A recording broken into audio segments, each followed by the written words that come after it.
Stugatz here for ZipRecruiter. Does your business have any New Year's resolutions? Here's an important one every business should consider. Make your hiring process more efficient and effective. This year, let ZipRecruiter help. No one has done a better job of transforming how you find the right talent than they have. ZipRecruiter posts your job to over 100 of the web's leading job boards with just one click. Then, ZipRecruiter actively looks for the most qualified candidates and invites them to apply. They even review every application to identify the top candidates, so you never miss a great match. That's why ZipRecruiter is different. Unlike other hiring sites, ZipRecruiter doesn't depend on the right candidates finding you. It finds them. No wonder 80% of employers who post on ZipRecruiter get a quality candidate through the site in just one day. ZipRecruiter, the smartest way to hire. Find out today why ZipRecruiter has been used by businesses of all sizes and industries to find the most qualified job candidates with immediate results. And right now, our listeners can post jobs on ZipRecruiter for free. That's right, free. Just go to ZipRecruiter.com/Dan. That's ZipRecruiter.com/Dan. One more time. Try it for free. Go to ZipRecruiter.com/Dan. This is the Dan Le Batard Show with the Stugatz podcast. There is so much going on this radio show. I don't know where to start. I mean, the shipping container they're wearing hospital masks. They're essentially wearing hazmat suits. Everyone's sick. Mike Ryan's out with the flu. Le Batard's out with the flu. I feel like I have the flu. Everyone's protecting themselves from getting the flu except for Mina. I am hopped up on all kinds of medication right now. I have no idea where this show is going to go. I mean, since we left yesterday, I got a flu shot that made me feel sicker. I've taken Tamiflu this morning. I have taken Afrin this morning. I've done everything I can to at least sound presentable on the radio for the next 3 hours. Luckily, Mina's here, though, to bail us out. They tried to get me. Billy came in earlier with those surgical masks and tried to get me to wear one, and I gave him a bit of a look because I'm an Asian woman. I can't wear one of those masks on television. Like, you know, I like to let the racists at least make up their own jokes. I don't like to give it to them and serve up the alley-oop, the racist alley-oop. Just hand them one, right? I'm not going to give away that one. I mean, I probably should have thought that through a little more. I'm just trying to make sure no one else gets sick because we're very low-staffed right now. Yes. Billy's post-race. He didn't even think of that. Sitting in your spot's always so weird. It is weird, right? Is this the... Well, you and I have done the show alone before, so you've sat in that seat at least once. Have you ever done it with just Dan? Have you ever just done the show with Dan? No. Okay. No, I don't think so. We did it 2 days. You and I did it 2 days, correct. Yeah. So there's a lot to get into. Everyone operating, first off, we're all under the weather. I think just about all of us are operating on very little sleep. And there's a reason for that. Dan Le Batard, whom I love, and I think that he loves me. I'm not certain. Put it on the poll, Bill. Does Dan love Stugatz? Yes or no? Roy, you got something over there? Yeah, my wife thinks I had the flu last week. Oh, God. You definitely did not have the flu last week. You were perfectly fine. You would know if you had the flu last week. Well, no, I'm going by what my wife told me, Bill. Wouldn't you know? Like, yes, don't you have a I don't feel like... baby Greg? Wouldn't you want to keep baby Greg from getting sick? Yeah. I blame you for this, Stugatz. Why? Baby Greg. Yeah. Well, I mean, listen, you chose Dan to be the godfather to Greg and not me, and I'm upset about it. But yes, I mean... How is Greg? Greg is fine. Roy, you don't think you have the flu. Like, there's no thinking. You either have the flu or you don't. Roy doesn't even think. His wife thinks he had the flu. Right. Yeah. Put it on the poll. If you have the flu, do you know it? I don't feel like I have the flu. Well, last week she's saying you had the flu. I don't know why. I had a migraine all last week. I sounded congested last week. She automatically thought that I had the flu. Like, it doesn't make any sense to me. I want to put one on the poll. Is Stugatz, does he actually have the flu, or is he just trying to look tough? Like, make a big deal out of it so you can complain about it, but then you can brag about how you power through. Like, this is your flu game. Totally fair question. I will tell you that I do not know if I have the flu. I have done everything possible to prevent myself from getting the flu. I took the flu shot, which the doctor says takes 7 to 10 days to kick in, and then I doubled down with some Tamiflu. So I took one this morning, and I'll take a second one this evening. I've doubled down, and I have Afrin because I was really stuffed up this morning, and because Levitar doesn't know how technology works and has no idea who he's texting inside a group text. All of us, the people who actually had to work today, have been up. Billy, what time have you been up since? I woke up 3 or 4 times because of my phone at 3, 4, and I think like 4:30 or 5. Fat Chris? Well, it started at 1 a.m. Right, and yes. Then, I think 3, 4, 5:30. I know Allison's been up since like 1, right? Allison, have you slept? Allison's part of the problem, by the way, because Dan's original text, I think, was at 1, and then Allison decided to respond at 4 a.m., which set off like a chain reaction of text waking everybody up. Yes. It's not a fair question because I don't sleep, number one. Number two, everybody in this whole scenario should never have their phone on. It always should be on silent. So if you keep your phone on, that's on you. Right. Well, sometimes I do, sometimes I don't. And last night happened to be one of the nights that I didn't, but I'm not expecting to get text after text after text. I can handle one, but 50 of them starting at 1:10 a.m. is not good. Yeah, the other issue with Dan, which we talked, I'm so glad we have this chance to air out all of our issues with Dan, is he has like, it's not different phone numbers, but he has like 5 different accounts that he texts from. Right. Like there's the email out, and it's so confusing, and I don't like it. I can't be the only one who's weirdly bothered by it. No, we all are. If you get a text from his email, then just know he has no idea who he's sending that to. Here's the problem, right? Like Guillermo, we established this last week. Nothing is sunk. His phone is not sunk with his iPad. It's not sunk with his computer. Wait. What? Sunk? I don't know. It's synced. It's synced. synced. Are you It's not using- synced. I'm sorry. Listen, I'm hopped up on meds. That's a You're fine. using sunk as the past tense of sync. That was bad. That's All right, fine. I'll pay a fine. I'll pay a fine for that.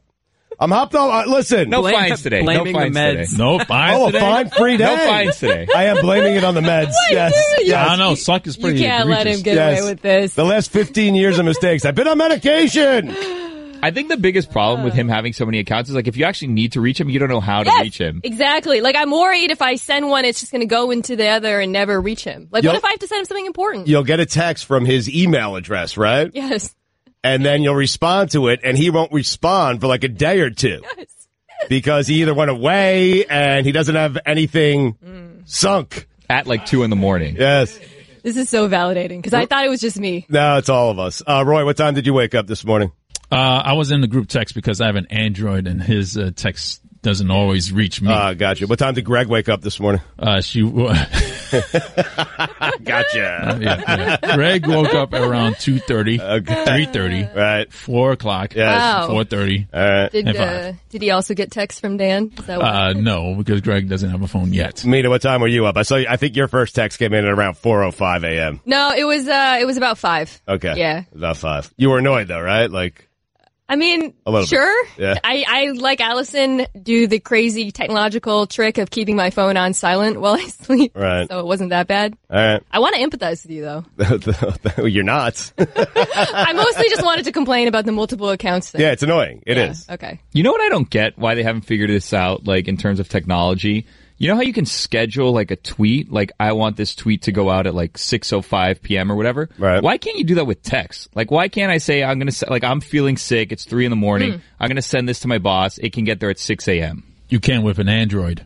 How about that? Wow. I had no idea you could do that with Twitter, to be honest with you.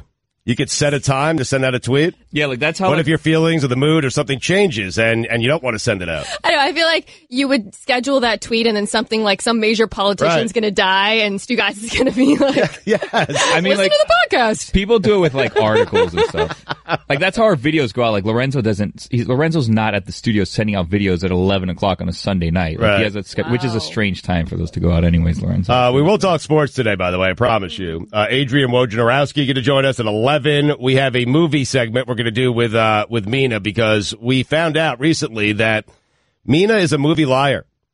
She likes to say that she saw a movie because she wants to blend in with the crowd and be a part of the conversation. Am I representing that accurately or? No, I've seen all these movies. Oh, okay. I've seen a lot. Right. Probably more than most people. It started with Point Break. I mean, we did multiple shows with Mina about the movie Point Break, a movie that we thought, because she seemed very into it, that she had seen a bunch of times, and then she revealed to us that she had never seen it. It's classic. So we'll give her a list of movies, and she will describe the movies for us, and we will decide together whether or not she's actually seen the movie. I think we'll have Adnan on for that segment. We're going to get Schefter on to talk hoops.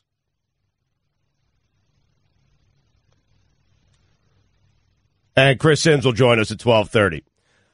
Before we get to the Sports Center here, Guillermo, what happened with there was a LeBron James take that Liam, who runs the show up in Bristol, was looking for from you. What happened there? Explain to the audience, explain to me, Mina, and the audience what happened with this LeBron James thing. Well, it wasn't for me. So this is what happened. Last week on Friday, I think it was, before the show, me and Mike were messing around saying like, oh, this is the typical thing that happens with LeBron every year.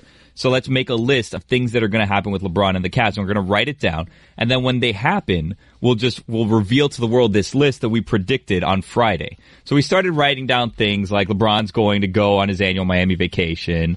There's going to be whispers about Ty Lue. LeBron's going to then start speaking out on different things, social issues, his team, and Dan's going to fall for it again and say, oh, he finally found his voice. Not, that he's distracting everyone because he's insecure because the Cavs are not good. Right. So we started talking about these things. And then yesterday after the show, Liam reached out to us and he's like, hey, Billy, can you do me a favor? Can you send me that LeBron take that Stu Gatz had on Friday? Because we want to kind of circulate that. Mm-hmm. So then I'm like, oh, well, which take is he talking about? So I asked him a couple more things. And then he's like, oh, where he's predicting all these things. And I'm like, yeah, like that was actually me that said that. And he's like, oh, okay, well, we don't need that anymore. And then that was the end of that. So the bad news for you is they don't care about your takes. The good news for me is they're starting to care about my takes. Yeah, you've turned the corner. Do me a favor. Transcribe exactly what it is you said on Friday. Hand it to me. I will put my voice behind it, and we'll send it to Liam, and he can distribute it however he wants to. Is that fair? Yeah. Well, that's not helping me in any way. It's not helping you at all, but it's helping me, and then you can just be mad at me. It'll be fun for the show. Can we do this? Transcribe the exact wording of your take. Can we do it? Sure. All right, thanks. Hi, this is Papi. Do you know that my TV show Highly Questionable is not only on ESPN2 every day at 4:30 Eastern, it is also available as a podcast. You can listen or subscribe to the Highly Questionable podcast on ESPN app, Apple Podcasts, or wherever you listen to podcasts. Don Lebatard. Tom Ricketts is saying that the Cubs will not allow Sammy Sosa back into that organization for anything moving forward until he comes clean. And what I find absurd about that, and what a hypocrite this guy is that family made hundreds of millions of dollars off the name Sammy Sosa. By the way, never tested positive for steroid use. And if he was using steroids, which we all assume that he was, my guess is if he was using it, the Ricketts family had an inkling that was going on in their own clubhouse. And for him to come out many, many years later and say Sammy Sosa must come clean for us to allow him back into our prestigious organization, our club, get out of here with that. Stugats. Yeah, Ricketts didn't make money off Sammy Sosa. He won the bid in 2009. This was post-Sammy Sosa. Well, that ruins my argument. This is the Don Lebatard Show with the Stugats on ESPN Radio. Mina, wait for the microphone to turn on. It's not on yet. That blue light suggests that it's on. I feel terrible. You want me to do the billboards?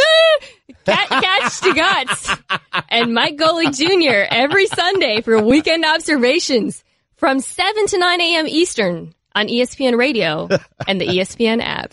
Roy, do you have that? No, we're all playing with pain today. Everyone's out of it, okay? We've been up since 3 in the morning. No one knows. No one knows what's going on down here. I'm serious. I am operating on like 2 hours of sleep right now with what I think is the flu. Do you have that rejoin again that you just played? I did this yesterday. I mean, I want you to hear this because you and I have worked with you on the art of the hot take. And yesterday I delivered a great hot take, but I had the wrong information. Let's play that again for the audience. Don Lebatard. Tom Ricketts is saying that the Cubs will not allow Sammy Sosa back into that organization for anything moving forward until he comes clean. And what I find absurd about that, and what a hypocrite this guy is that family made hundreds of millions of dollars off the name Sammy Sosa. By the way, never tested positive for steroid use. And if he was using steroids, which we all assume that he was, my guess is if he was using it, the Ricketts family had an inkling that was going on in their own clubhouse. And for him to come out many, many years later and say Sammy Sosa must come clean for us to allow him back into our prestigious organization, our club, get out of here with that. Stugats. Yeah, Ricketts didn't make money off Sammy Sosa. He won the bid in 2009. This was post-Sammy Sosa. Well, that ruins my argument. Yeah, certainly does. I was rattled after that, man. Were you? I mean, that's what happened to you all the time. Bill, what was my... That doesn't happen to me all the time. Sunk happens to me all the time. That does not happen to me all the time.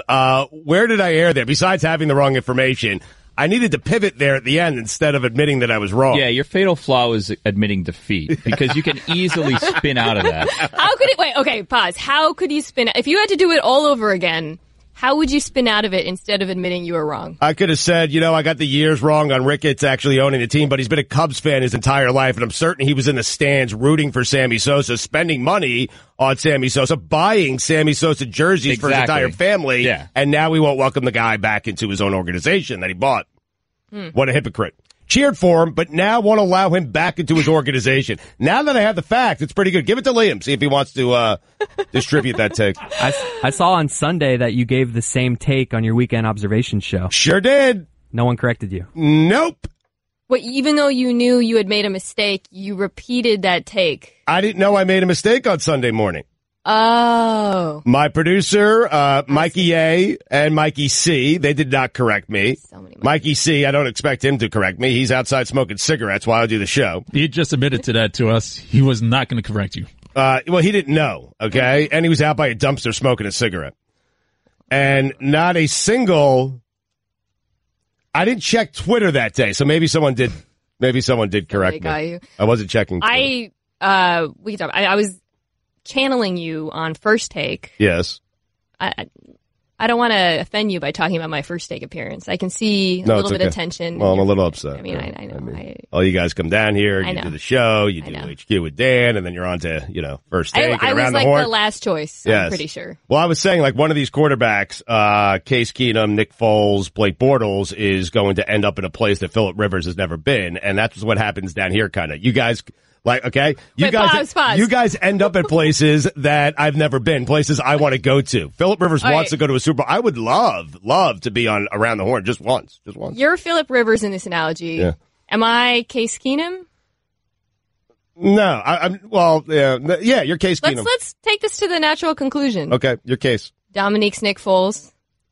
We're getting to go to the championship. Right. Even though Phillip Rivers, the superior, more lovable, perhaps, quarterback, is just on a team that's bringing him down, not giving it any respect. That's where we're going with this? Yeah. That feels fair.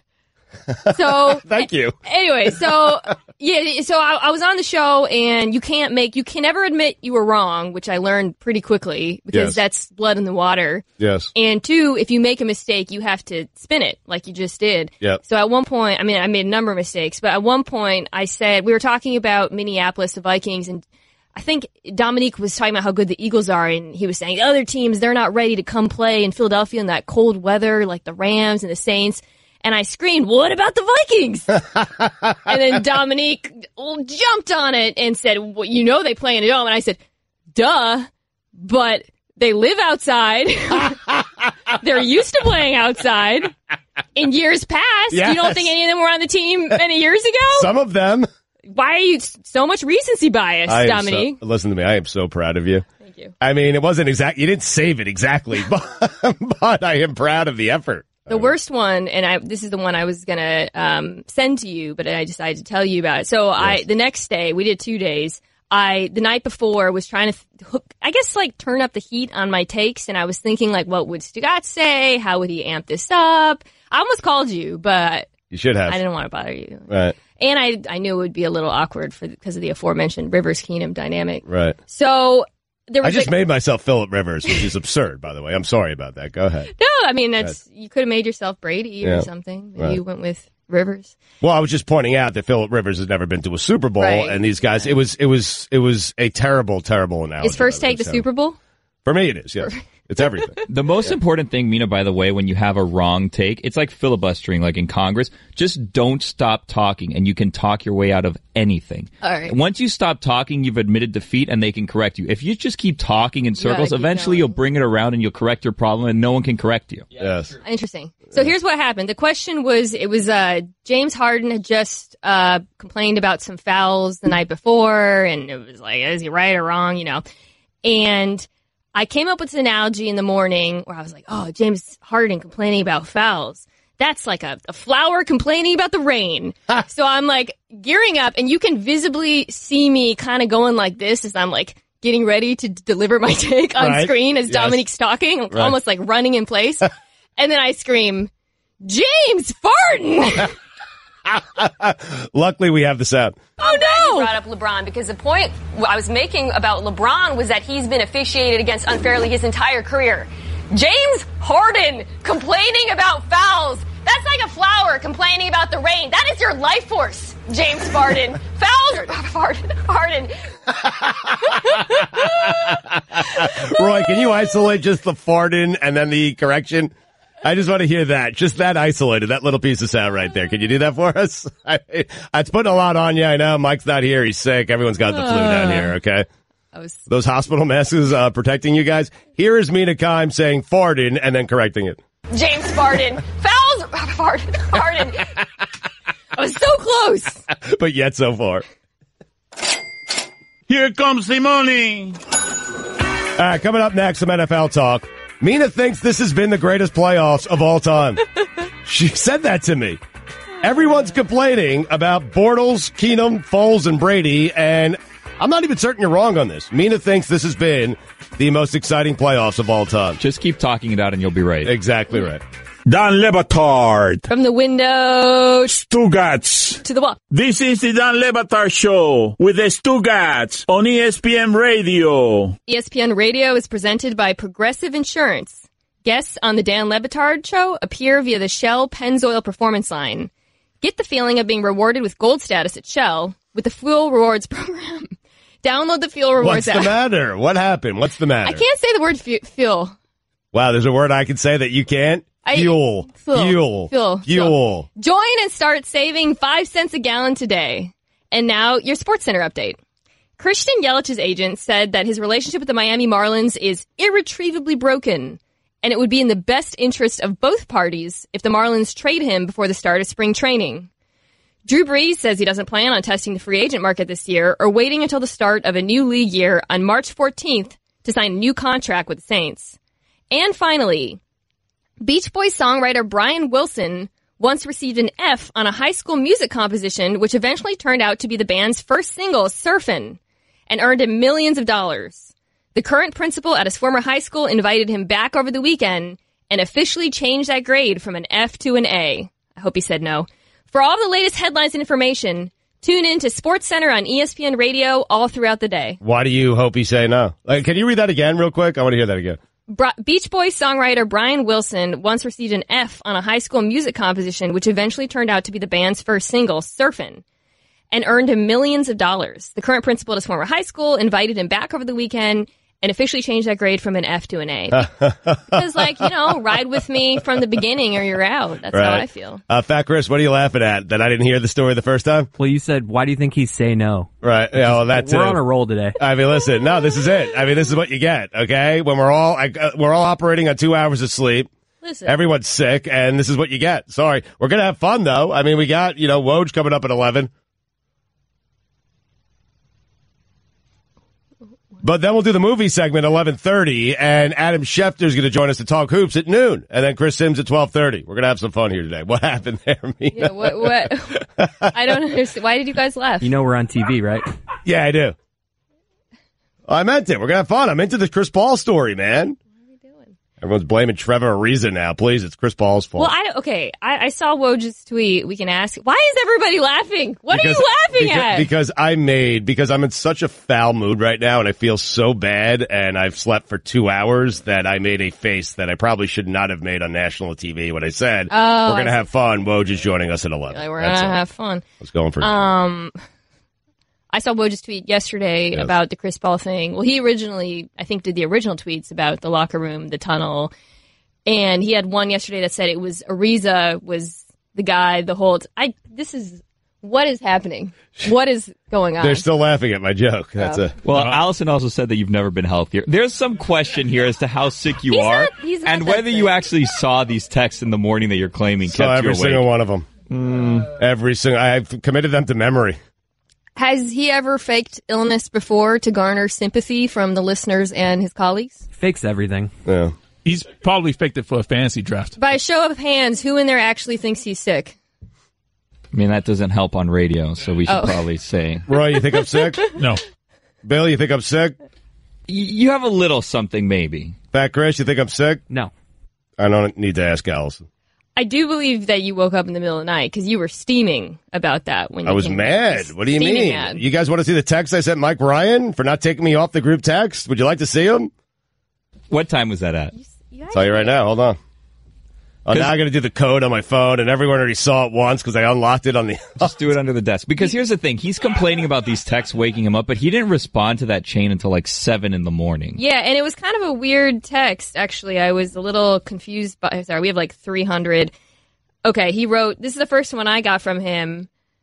I think it was about 7. I'm on this group text. I know. Feel better. Yes, that was Wait, me. This is incredible. Yeah, lashing out. Poor Mina. Yep. This text convo has had her up since 4 a.m. That was a passive-aggressive way of saying, poor me, I've been up since 4 a.m. Well, yeah, you've done a couple where you're like pretending to care about others, like the poor Mina, she's awake, and then later on we had another group text where like, guys, let Mike sleep. Yeah. Where it's like, Yeah, I saw that one too, and I didn't understand his because I didn't complain about. Well, Mike was on the group text, and he's sitting there telling you guys that he's not feeling well. He can't make it in today. He apologizes, and we're all badgering him with texts. I think you wrote another one to me and Allison that said, let Mike sleep. I did. So all of your texts are ostensibly about being concerned about others waking up too early or not getting enough sleep, but no one else is complaining. You're the only person who's really upset. Yeah. And sending those well after everyone was awake texting. I wrote, Mike, 3 things. I'm fine with you not coming in. I don't feel well either. But I should drive 3 hours to do it? Someone could have told me all of this at 7:15. That's all. I mean, that's fair. Roy, you're shaking your head. Yes, that's fair. You guys are questioning whether or not I saw these texts. No, you saw them, but at 7 when you woke up. You guys can't see his phone, but the text he just read, there's a space in between them. It's like in the staccato way he does his weekend observations, but angry. Yes, right. I listed it. 1, 2, 3. Look, 1, 2, 3. Oh, he staccato. Yeah. Enumerated them as well. Yes, staccato. Why do you think this has been the clunky transition to sports? Because we're on ESPN Radio. Why do you think this has been the most entertaining NFL playoffs of all time? Because a lot of people are complaining about it because of the quarterbacks we have in the Final Four this Sunday. I mean, I didn't say all time. You said that before. Okay. You You said one of the most exciting. I think so. Well, last year there were all blowouts, right? I just pulled it up. I mean, the first weekend I think had the most blowouts, the wildcard weekend, of any wildcard weekend in NFL history. The next weekend we had that boring Pittsburgh-Kansas City game. New England blew out Houston. Atlanta blew out Seattle. And then there was one good game, which was the Packers-Cowboys that ended with the great Rodgers throw. Then in the championship round, Atlanta blew out Green Bay. New England basically blew out the Steelers. I mean, we've had so many close, exciting games. I feel like this is, I'm sure there's a statistic I could pull up for this very easily, but I feel like this is the closest, most exciting series of games we've had in years. Are you not bothered by the quarterbacks that are remaining here of the 4 teams left? No, not really. I mean, do you not care about that? Because I love, like, for big games. Are you a quarterback guy? Well, for big games, I'd like to see Drew Brees versus Aaron Rodgers, or something. Not Case Keenum and Nick Foles is what I'm trying to say. And it seems Case Keenum's had a really good year, and Nick Foles. And once upon a time, he started for the Eagles and had a very, very good season. But when I don't want George Mason making it to the Final Four. I want it to be Kentucky and Duke and Kansas and North Carolina. I want big brands in the biggest games. I'd rather see Breeze, Aaron Rodgers, Tom Brady, Ben Roethlisberger. I was actually upset that Jacksonville won because I wanted to see. Really? I know Jacksonville's very good, very talented. I wanted to see Roethlisberger versus Brady again. I think I actually tweeted this during the game. I have no interest in seeing Brady pick apart this defense because when I was watching the Steelers-Jags games about halfway through, I realized Patriots are going to kill the Steelers team yet again. They're going to do their little underneath zone thing, and Gronk's going to destroy them, and it's going to be boring because we've seen over and over and over the only way you can beat Tom Brady is to put him on his back, and you rush 4 so that you can actually cover some of their, the tight ends, the wide receivers. So I really wanted Jacksonville to win because I don't want, and it's not even that I hate New England like most of America does correctly, but I just wanted a competitive championship. And I think do you not agree that Jacksonville versus New England is a much more competitive game than it would have been if it was the Steelers?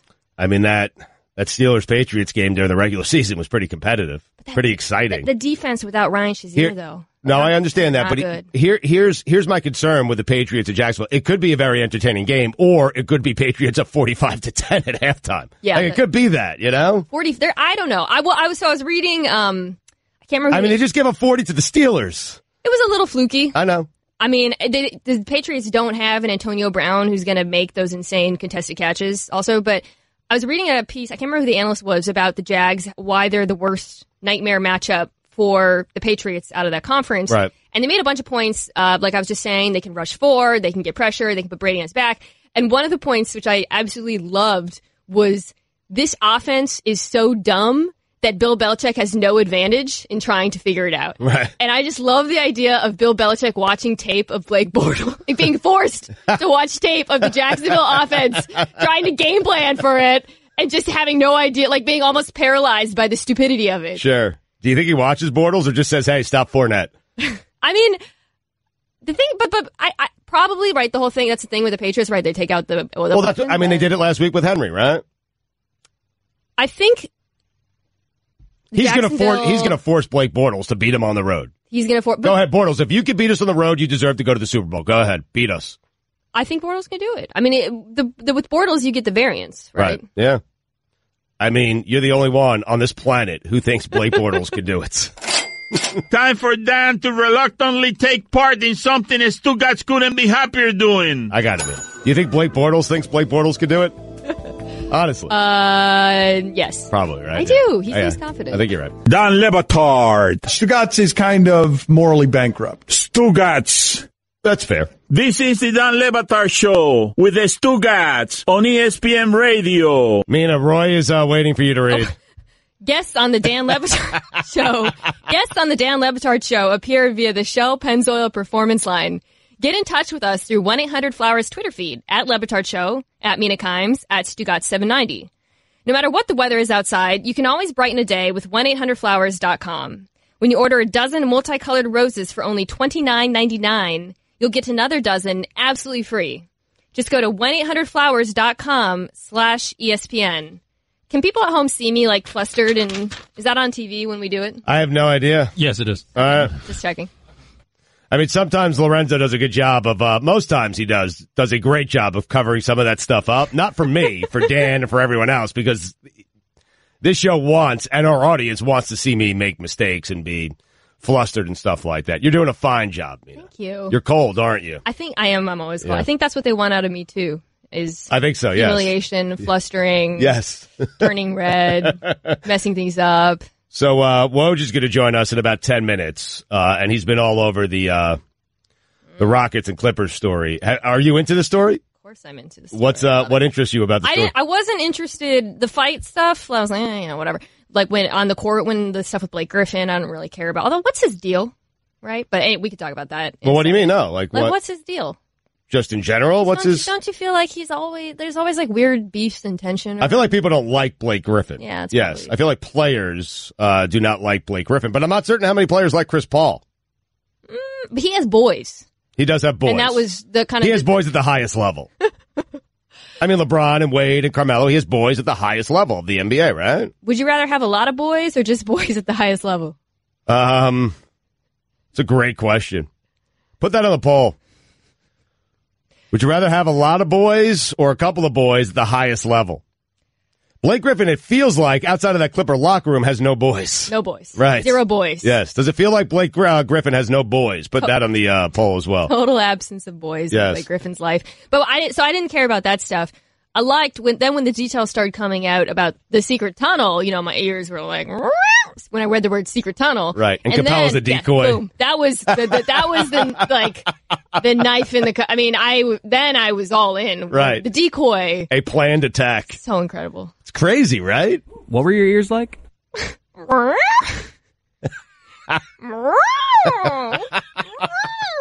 I guess that's like an antenna more than like I'm doing my dog when he's intrigued. Right. His ears It go, sounds like a cat.